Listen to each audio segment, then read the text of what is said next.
Большое путешествие. Молодой турист Никита Васильев в Северную Осетию приехал из Чувашии. Причем верхом на велосипеде. Родную республику юноша покинул полгода назад. Объездил почти весь юг страны. Теперь добрался до Северного Кавказа.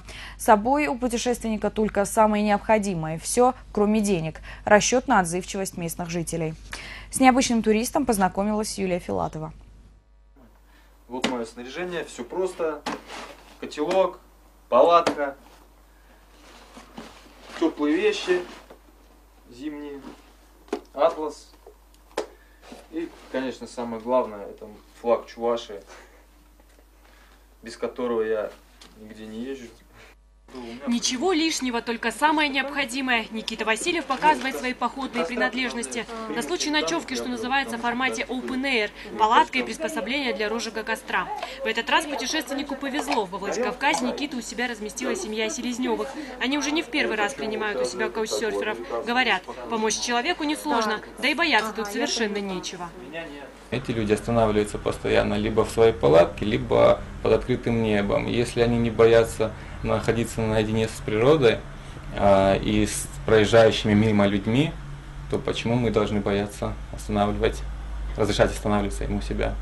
Наблюдениями, мыслями и фото Никита делится в своем блоге в соцсетях. Путешествует четко по графику, на каждый город не более 2-3 дней. Тут главное самодисциплина, говорит он. За плечами у путешественника уже 5000 километров. Свое самое долгое приключение Никита Васильев отправился из Чувашии ровно полгода назад. В этот раз покорять дороги отважный путник решился исключительно на велосипеде. Вниз по Волге, через Мордовию, Саратов, Волгоград, Ростов, Краснодар, Крым и вот теперь Кавказ. Раньше поездки длились не более 2 месяцев. Путешествовал Никита в основном автостопом.